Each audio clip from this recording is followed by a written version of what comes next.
We continue this afternoon's press conference. We have head coach Pascal Jansen. If we have any questions, please raise your hand. We'll get started on Zoom. We'll go with Michael. Hey, Pascal, it's Mike Anderson from Blue City Radio. Hi, Michael. So, you just found out that you're going to be placed in Columbus Crew in the Open Cup.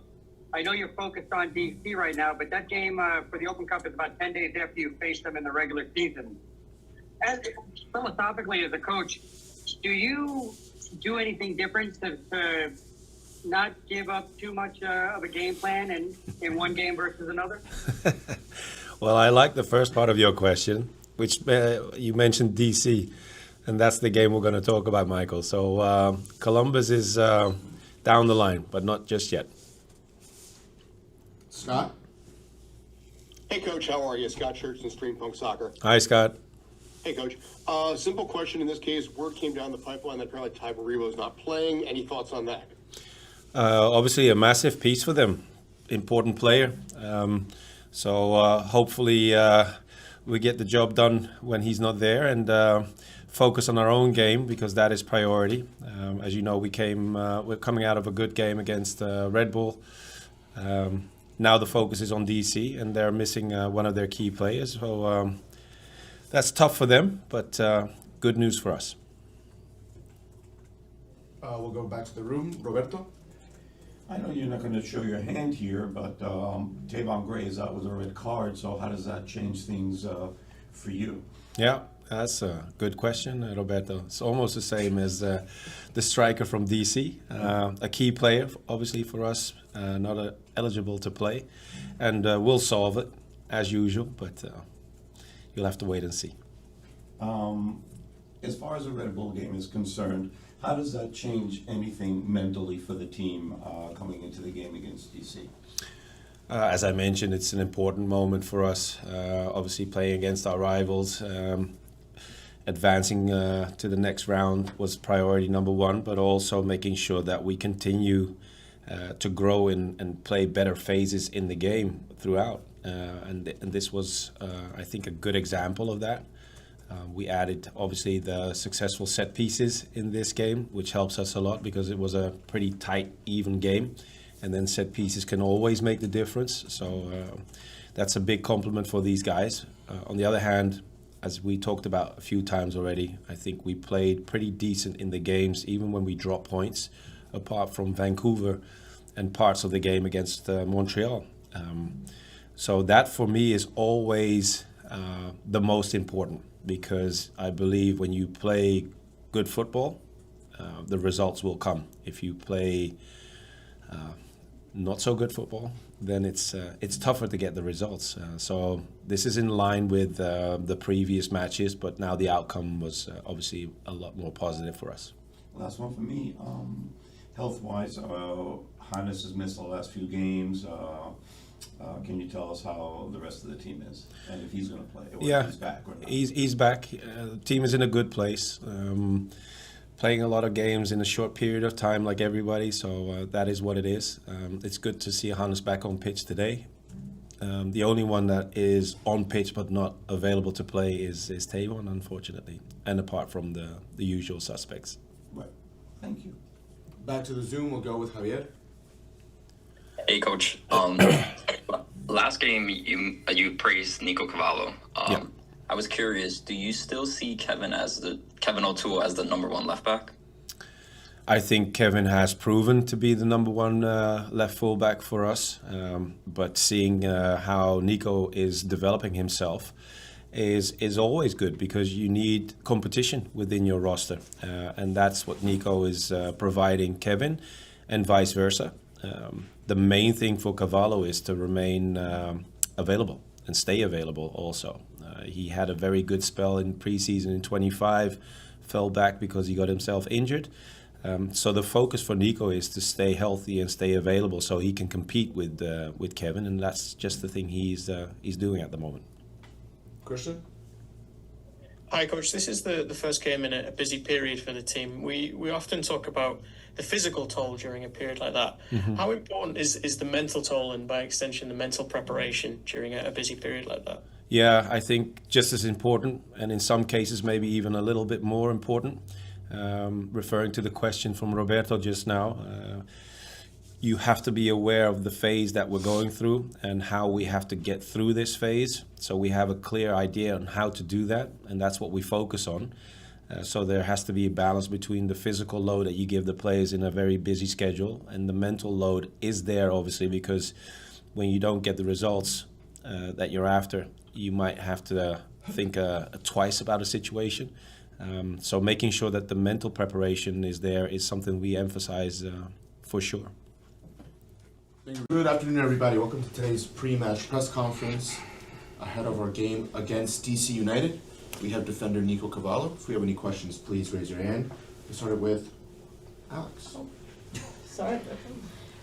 So Nico, obviously you come from a college background that's not always unique in MLS, but not everyone does. I was curious, what lessons aside from the ones that you learned on pitch did you learn while you were in college that have helped you at the MLS level? I don't know, a lot. Honestly, I mean, like, just time management and how to, like, go through my own process, and I kind of carried that with me from college, now to here in the MLS. So just being able to implement, what I did in my time at school, and now being able to implement it here is really, a big thing. Roberto? After the poor results, not form, for the team, how does the win against the Red Bulls on Wednesday affect the team for the game against DC on Sunday? Yeah, it means a lot to us. I think one of the main goals going into Red Bull on Wednesday was just to, put in a good performance that we can kind of hang our hat on and be like, use this as a springboard, for the rest of the season into the break. And especially to do it in the way we did, I think was like big for morale. And I think going into Sunday, vibes are high. So, what was the message from Pascal before the game that helped get you guys ready for the game? Yeah, it's been the same, honestly, for the last few games, is just seize the moment, take the opportunity, and don't let, the opponent have a breath at all. And we were able to do that, so. Thank you. Glenn, go ahead. So Nico, played against Westchester, but your limits with the first team have been limited. What was it like? Like, when did you learn that you were going to get this game, and what's it like to get a game where it is a derby and it's obviously a cup competition, but to play against the Red Bulls? Yeah, no, found out the day before, just as kind of any other game. But yeah, I mean, my first start in a derby and my first, heavy minutes in a derby, and so the message throughout the whole season is just be ready when called upon, and that was kind of, my main focus, and going into the game, just treat it like anything else, even though there were a lot more things on the line than normal. So when you're not playing, but you're observing, and these results weren't going your way, I mean, you come into training, what do you feel like your responsibility is? O'Toole is the number one there, and wherever you might fit in. We don't have Tavon Gray playing the next game, so who knows there, but what do you think? No, I mean, it's just kind of what I said from day one when I got here is, prepare the best I can to help the team, regardless if that means I'm on the bench watching or being subbing on, or in this case, starting this past Wednesday. And so just having that mindset where it's like every day, regardless of what's happening, whether I'm playing or not, it's just bringing the intensity, and hopefully, the rest of the team kind of feed off of that.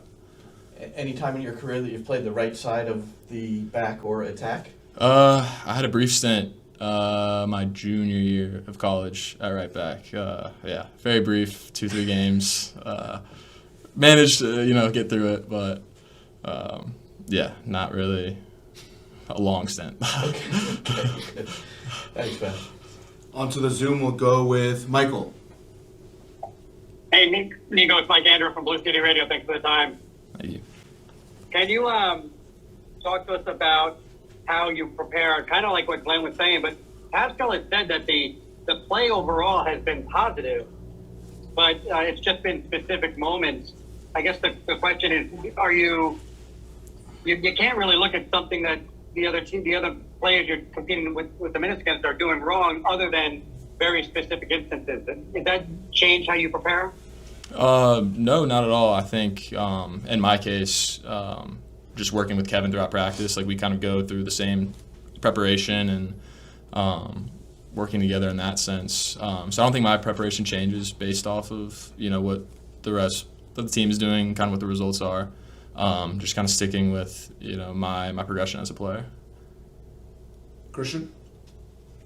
Hi, Nico. Just building off Alex's question there. Am I right in saying your dad was a college goalkeeper? And if so, does that mean defender was always the plan, or was he trying to push you between the posts early on? Nah, yeah, he was a goalie. He stuck me in goal a few times, and it was disastrous. So I think we learned pretty quickly that wasn't going to be the case. And he just wanted me to play. So, really any position would have done, but landed at left back. So. Michael, you have another one? I do, please. Can you talk about the goals that were scored, the 3 goals that NYCFC scored? Was there something different in the preparation with the set pieces, or was this just you guys having a really good night? I think it's a little bit of both. We prepare every week for set pieces, so it's nothing new kind of from our sense. We knew they were susceptible to getting scored on, and we were able to take advantage of that 3 times, which is absurd, but perfect for us.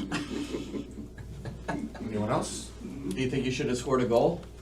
Yes. Should have put it away. So that's all I have to say about that. Great. Thank you, everybody.